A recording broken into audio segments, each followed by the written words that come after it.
Hello, today we have Kandi Shaw joining us, and she's in Ellis County. She's worked as with CPS, with agencies. Most of all, she's worked with our children here in our community. So we're very excited to welcome you here today, Thank Kandi. you. Thank Thank you. you. So if you can just start off and letting us know a little bit about what you've been doing in our community. Yeah, of course. So I'm connected to the community in a few different ways. I have worked in foster care. Well, I've been a therapist for about almost 2 decades. I'm going on almost 2 decades. And so just a lot of experience with child welfare, with foster care, with adoptions as well. I'm a therapist here in Ellis County, so I do work with a lot of families Okay. who, need that extra Hmm. support for their kiddos. And, trauma-informed care is what they need, and that's what I have. So happy to do that. I also am on the Ellis County Child Welfare Board, so I'm kind of connected in that way as well. I like to kind of be in the community, connect with people who need us, resources. I love to find resources or help people connect to resources if they need them. So, and then I also do write adoption home studies. So I work for the courts Okay. as well sometimes, just doing kinship adoptions, step parent adoptions, and I'm currently in the process of getting into also custody evaluation. So I'm a little bit connected all over. I do work for a nonprofit that also helps single parents and transitional living young adults. So that program does serve young adults who are 18 to 24 who are kind of transitioning out of foster care. We also can serve young adults who are not previous foster youth, but are in probably maybe should have been, Hmm. probably do not have that type of support that many of our young adults do, our children have when they are leaving our home. They Hmm. have somebody to call if they have a flat tire, or if they That's need to good. learn how to, do Hmm. something with school, then, we can help them. So we're kind of that person as well. So I'm pretty connected in a few different ways. And all those are great connections. Hmm. So I'm learning more and more about our Ellis County Board, and Mhm. I'm very excited about that for our parents and for our community because they have a place here that will give them that extra support. Yes. So I appreciate you sharing that with us. I do want to know more about the transition Hmm. living as well because we all come into contact with children who just need support. Yes. Okay, Yeah. as they become the young adults, and statistics show tells us that those ages between 19 and Hmm. 24, 25 are Yes. so critical Yes. for support needs, Yes. or just critical. So we do want to tap into that. And before we do, let us know a little bit about you. Okay. Who are Yeah. you, Miss Candy? Gosh, I'm a little bit of everything. I always joke about that. I Mhm. mostly because I'm biracial, and so I kind of connect in a few Okay. different ways. But I went to school for actually I started school to do physical therapy. Had a psychology class and was like, Mhm. oh, this is where I need to be. I think God wants me here. So did that. Graduated with my bachelor's. Mhm. In May, in June, I started my master's and went straight through, but also I had a baby right before I Mhm. started my master's. So, the value of hard work, Yeah. graduate school was tough, a full-time job, part-time job, a newborn, Wow. and, a couple of those semesters also practicum. So, Mhm. but I think adversity is important. And what I really kind of want to highlight when it comes to that is there was not ever a point in my life, even when I had a surprise that I'm going to be having a baby when I'm still in college and not really ready for that. Um, I had the support of my family. And so I feel like that was what really made the difference for me because not at any point did I think, oh, I Mhm. can't finish school. Oh, now I can't start graduate school. Now I can't get my master's because I'm having a baby. Right. And I really attribute that to the support that I had from my family. So I connected those dots. That's And good. so I really do have a heart for those young adults that are transitioning into adulthood Hmm. because when they don't have that foundation, they don't have the support. Now, listen, my dad was not thrilled, I'll say, when I said, "Hey, I'm gonna be a mom." So sorry. But he said, you know what? This is probably not what we would choose for you, but we got you. Whatever you need, we'll That's support you, good. we'll help you. And so I think that is what makes the difference. And so this young adult transition is Hmm. really tough for our kids that do grow up Hmm. in care. I think they don't have that kind of that those roots where they can, feel like they always have a place to go or they Right. have somebody that they can call. And so I really enjoy that Mhm. part of my job. I'm their person. I'm their That's person if good. they need help, if they are scared. And even people discharged from our program, I will get calls from them years later saying, I really wasn't sure where else to go. Can Hmm. you help me out? And Oh, of that's course I beautiful. can. Yeah, I love That- it. That's beautiful. That means you So, really gave them that sense of, yeah, first of all, belonging, that they can connect with you yes. and you understood them and that Yeah, you would be there. You built that trust right. with them Right. so that they can call you even though they weren't in the program Yeah. anymore. And I love that you talked about, although your father wasn't thrilled with it, he said, I got you. And a Yes. lot of our children just don't have anyone that has them Yes. because when they're taken out of their home, then that disconnect goes grows even more because Yes. now maybe their visitations start going down when they get Hmm. older because they get more Yeah. active, or maybe the rights were just terminated, but Yeah. they're withdrawn from their families. Yes. So now you all become their family, Hmm. and you are that aunt or that sister, that Yeah. big sister they feel they can call. So Yeah. talk to us about the transitional program. Is it Hmm. here in Ellis County that Yes. they can contact you and benefit that from? If they know a child, where I know I received, and my parent that I'm talking about right now would know who they are as they're listening, but across their path through church came a young lady Hmm. who needed help and that Yeah. was just out there and didn't have anywhere to go, that was like 21. Yeah. So you're Yeah. saying that they didn't have to age out of care just to No. come to you all. So talk to us about the program that's offered here in Yeah. Ellis County and what that intake process looks like, Sure. So it is relatively new that we are able to open our Hmm. services up to non foster youth. Okay. But we just kind of recognize that there are kids out there who really probably did fall through the cracks, who probably Hmm. needed services but didn't get them. And so I do work for an organization, PCHAZ. But you can always just reach out to me. I can always get you connected. And so a few things about our transitional living program, they are required to have a vehicle, and that can be a really Hmm. big challenge for this population. Just, I mean, there's not usually the funds or the resources for that. And so, and that's just because we're in Ellis County. We don't have the best like public There transportation. you And go. so we do have this program also in San Antonio and Hmm. Houston, no, just in San Antonio right now. And so in those programs, they don't Hmm. have to have a vehicle. Obviously, they have to be pretty independent. It's not a supervised situation, so no adults live in the home with them. It's like a college dorm situation. So we have a girls and we have a boys. And Hmm. right now we have a couple of girls and we have one boy. So we do have a few openings there. But they do have to be pretty independent already. So if they have like some significant, mental health needs that need to be treated, or if they have substance Hmm. abuse issues, things of that nature, then they Hmm. wouldn't qualify. Hmm. And then they just have to be between ages 18 to 24. And we do a full assessment. And of course, if we identify some other needs that they need and we're not able to take them, we do Hmm. get them connected. We don't just say like, sorry, you don't qualify, see ya. Okay. So we do like to try to help connect them to the resources that they need. Okay, now do they have to have can okay, do they have to have children? Because I know that question always comes up, and as swag, we Hmm. referred some to the program before, Hmm. knew about the vehicle. Hmm. The ones that at that time I believe they did have to have children and they had to have a job. So what are the requirements? Can they be single?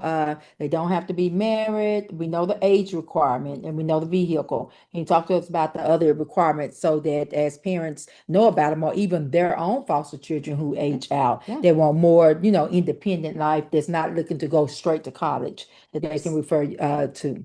Yeah, so we're actually talking about two separate programs. We have a Okay. single parent family program that Okay, is so for that's single what I'm thinking parents, of then. Okay. and they do have to have children, at least one child in their possession. But then we also have a transitional living program that is just they can't have children; they have to be just single and no Okay. children. Okay. Both programs do require a vehicle, so that's probably where you got Okay. that. That is a part And of I the was thinking of the family. Most yes. definitely, that's the one that came.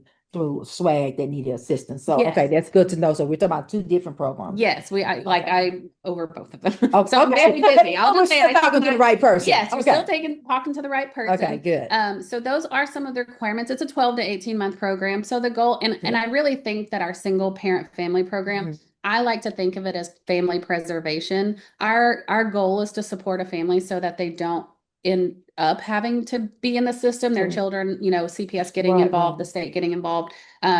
Because a lot of times it's just they just need like a time to breathe so that they Mm-hmm. can think about, okay, for my future, I want to go to school. I want to start a career. When you're in survival mode, when you understand trauma, Mm-hmm. you understand why people can't just go out and get a job or why can't Right. they just, and specifically with our Mm-hmm. transitional living as well. And I think, um, you know, society kind of puts this pressure on these young adults to just suddenly be grown because they're 18.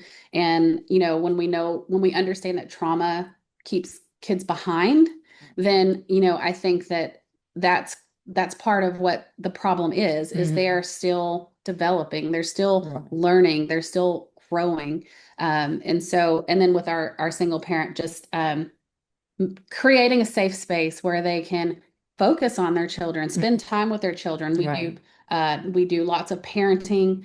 We do life skills classes. They're mandatory, Right. so that they are learning those skills, so that they don't find themselves down the line, having to deal with the state and their children having to be, in care. That's good. That's So. good. Now, talk to us about your private practice as well. Sure. Yeah. So I do it on the side because as you can see, I am very busy. I work Yeah. full time for my agency and then Hmm. I do private practice on the side. Okay. I do have a great deal of experience in foster care when I've been with my agency for about 16 years now. So started out the first 5 years, I was a foster care case manager. So got a lot of experience Mm-hmm. there. Prior to that, I worked for TYC. Well, it's TJJD Uh-huh. now, I think, Hmm. as an associate psychologist. And so that was a trial by fire. I was there for 2 years, and those kiddos really had a lot of needs. Hmm. And so moved into foster care, did that for a little while, then transitioned to our group home. So we do have a foster care village as well, Okay. in Itasca. I don't, Kyle might have mentioned it because we worked together before there, Okay. but so I did group home for a good while. That was Mhm. also those were also children placed through the state, but we also took private placements. So families who were struggling didn't kind of know how to manage their child, I didn't know that. yeah, they could Okay. voluntarily I didn't place know that. them Okay. with us, which was Do they and still accept we don't children do that voluntarily? anymore. Okay. You We may get or may those not. calls too. Yeah, we still get them too, and it's been a few years, but you may or Hmm. may not know that, we have this revamp going on with our foster care system, right? Hmm. And Yeah. so Yes. when all of that kind of information came through, they really were not in support of group home living. And so we ended up having to kind of Mhm. transition that into a foster care Right. situation. So, but it is a great program because Hmm. they are in a community on a campus and they Right. have everybody's right there. They have support from one Hmm. another. So it is a pretty great program. That's good. That's good. So Now, what can you think of, or what can you share with us that you've experienced through your different venues where you've assisted families, assisted children in care that could help a parent that has a challenging teen that's they're trying to, let them get out of high school, let them finish that, those last years with them in their home. And they really don't want to disrupt their, yeah. their safety right now in a home to have Yes. to transition again, especially that senior year where, I know I received questions in the past about, well, what do I do with them? I Mhm. hate to, put a discharge in if we can just wait 2 more months, you mentioned some classes that you Mhm. all have. Oh, Is yeah. that, could they go to help with those classes? Where can they get help for that teen that's probably just has a little senioritis, but they don't know Yes. how to place it at this time? through all their other fears. It could just be the fear that they're getting ready to leave and age out of foster care. Yeah, You it's know, what could they do? transitions. Uh-huh. And that again is about understanding trauma and understanding Mhm. how things can trigger for a kid who's been through abuse and neglect versus your own child. And so I think a lot of foster parents have a tendency to think, oh, I raised this many kids and they came out great. So, like, I got this. And it's not Mhm. the same. It's not the same. They're not starting from the same point. Right. And so I always try to encourage foster parents to understand you cannot. You cannot approach this child in the same way that you've Hmm. approached your biological child who's been with you from day one, right? So you Right. have to understand that that their even like I said, their development is a little bit different. Hmm. There may be triggers that you'll never know about until you push it, and then you're like, Until that what the time. heck happened? And so you'll see foster parents kind of stressing or freaking out when they see a response that is not expected because, Right. hey, I've had 4 kids and I've never seen this before. I don't know what to do with that. And so it's always so important to stay connected with a therapist, with a trauma-informed therapist. We do trust-based relational intervention. Mhm. Sure, you've heard of it. And I'm a big proponent of it because I do think that specifically for children of trauma, nurture-based interventions are most important because they miss that, they like Mhm. that, and that is we're trying to rewire their brain Right. so that they understand what it's like to be kind and for somebody to be safe and for somebody Hmm. to be in your space and not hurt Right. you. Right.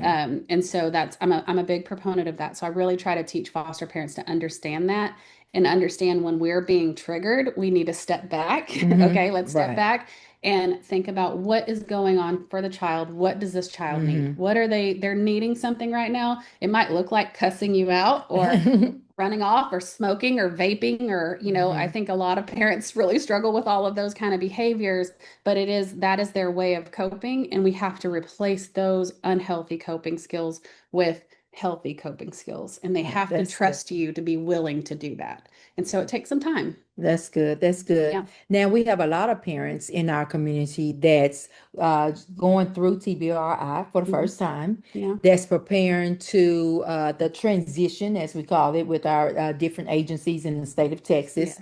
So they're learning more about trust-based Yeah. intervention and what they can do. How would you help them prepare for this type of training? And That's because they're good. hearing a lot of, okay, I'm going to have to say things Hmm. differently. I'm going to have to kind of lower my voice. I'm going to do some gentle parenting, and it can be kind of scary. Yeah. And, we want them to go to training with an open mind. Yes. That's the first thing.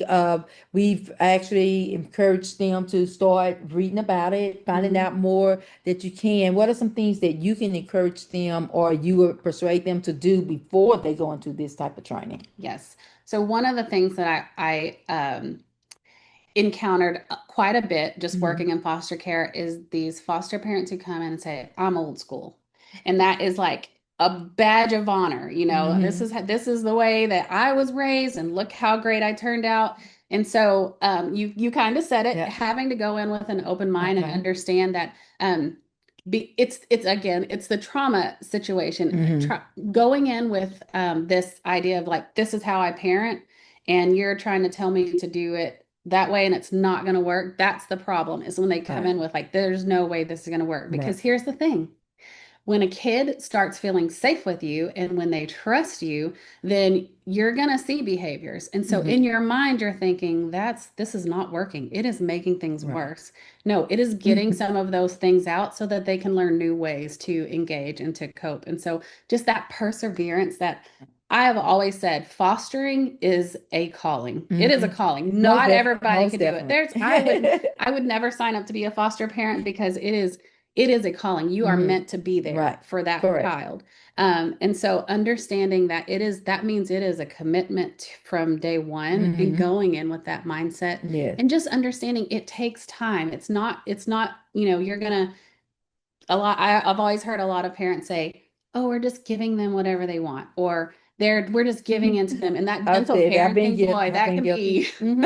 I mean, Hmm. that feels almost like a cuss word sometimes. It Hmm. can be, a word that can, trigger Yes. parents. But it's not about allowing them to do whatever they want to. It's about making that connection and building that relationship so they Okay. trust you so that they can do what they need to do and you can teach them. It Okay. is not about like the iron fist and spare the rod, spoil the Right. child. Mhm. Um, Many of us were raised Right. with that. So Nikki's gonna have to step back Okay. and allow the child to, Yes. explore and be who they are. And I'm Yes. gonna have to look at the child, Yes. not at my own experience, not Yes. reflect on, well, I did it this way, it worked out for me, my mama did Yes. this, my daddy Yep. did this, which is hard to do Yeah. sometimes, which is very hard. Not just with foster or adopted children, it's hard, with your bio children. But like you Yes. said, that connection, that child, no matter if it's our bio child, they came through us. So Yes. there's a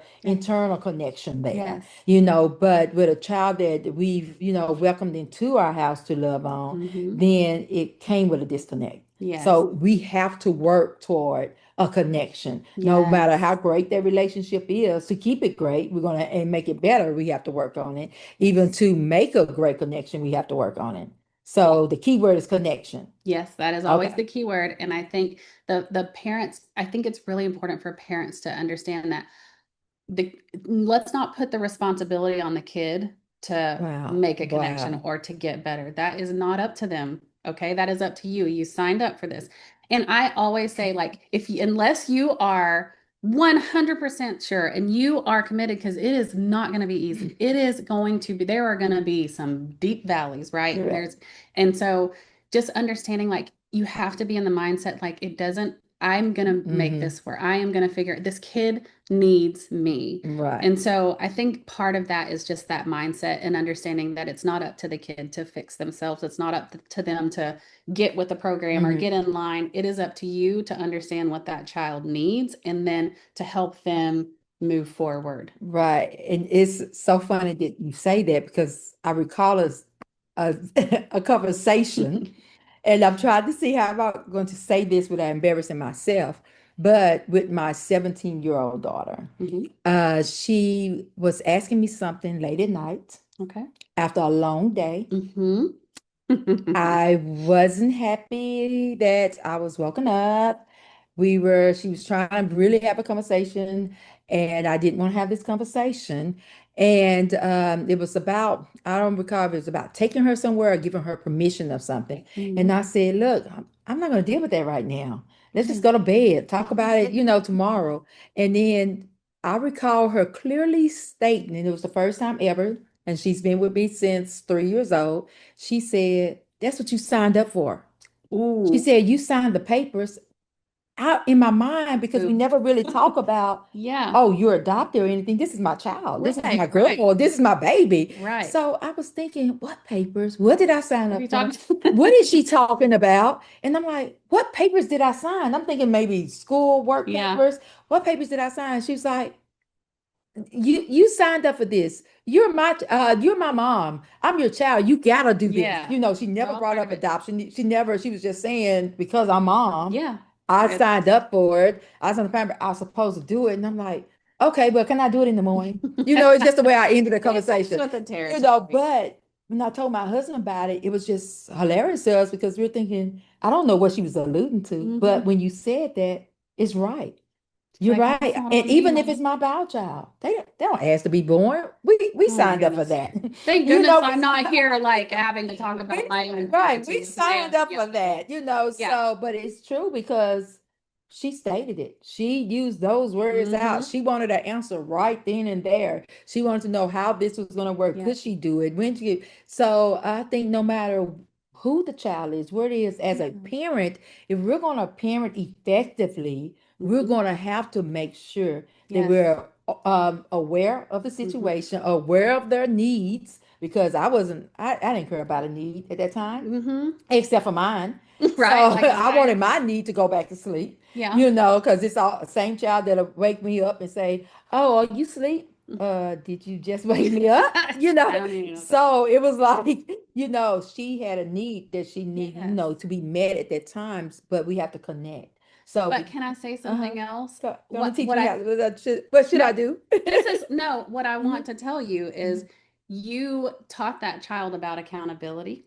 Okay, right. And so she's letting you know, like, this is what accountability looks like. This is Hmm. you. So I get emotional about Right. kids get it, So I hope that you can recognize what you've done Hmm. to give her that ability and that safety to say, That's good. this is on you. Like, yes, this is your job, Right.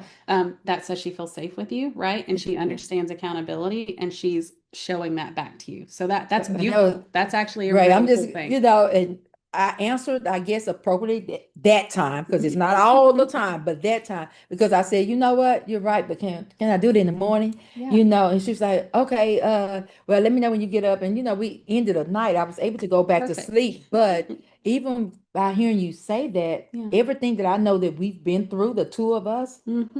I do feel a little better about that conversation because Good. we've struggled through trying to connect, trying Right. to make sure that she understood I'm going to be here regardless. Right. So for her to say that, yeah, I don't Yeah. know what paper she said I signed, but I'm just glad she Signed knows that if I something. signed them, then I'm going to stand up for them and I'm going to be there for her. I, So I thank you definitely for get that. that. Of course. I appreciate that. And I thank you for being here for Of course. Ellis County. Of course. Yeah. And I all love this this guy. knowledge. I'm just learning so much as we do from interview to interview, and you've helped me out because I never thought of it that way. I just didn't know what she was alluding to, Yeah. but I I'm think glad it it's was good. something about trust. I'm Yeah. glad it was Listen, something I about have 22 and 18, accountability. and they are so good at giving me back what I have given them. And sometimes it's really frustrating 'cause I'm like, okay, I didn't need to be schooled today. But Right. it just makes you feel like, okay, they Hmm. learned something and That's they good. internalize that and they know, like, I mean, listen, we have not had. Like Hmm. people are like, "Oh, you're a therapist. I bet your kids are so y'all like y'all's." I'm like, "Oh, we have been through the trenches, okay? Uh-huh. Listen, it's been tough because we Hmm. all have our own trauma and we all have Sure, our own sure. stories.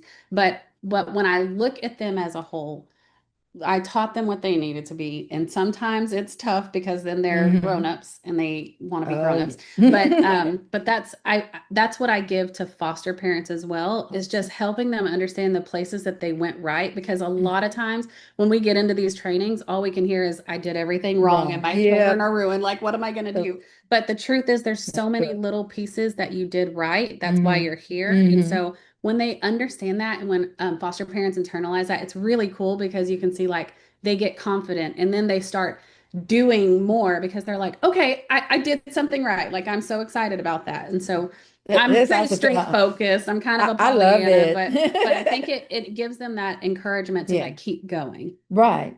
Because we're here, we need that encouragement. I'm gonna say Yeah. we Yes, because please. I, Single I mom. know, yeah, I You know be we need that encouragement. yes. And that's great. So thank you for that. Now we're our time is about over and but it's not over for good because you're right here in the community. Yeah. We have children here that need help. We have families here that need help. You all please share information about our transitional living program that's here Yeah. to assist youth from 19 to 24, right? 18 to 24. 18 to Yeah. 24. Okay, great. So, PCAKS.org is where they can find awesome. all of the And that's information. easy, and Yeah. that's easy to remember. So there is a place for them. We want our babies to stay and our youth to stay in Ellis County. Give Yes. them an opportunity to be here, to call Ellis County home so that we can continue to love on them Yeah. as they continue to grow to be the productive citizens here in Ellis County. Yeah. So that's Amen. our goal here as a community is to make sure that we love on our community and grow our community to be our community in the future. So thank you. Please share Kandi story and with everyone. Please share the information and our resources that's here in Ellis County. Thank you. Thank you so much. Thank you.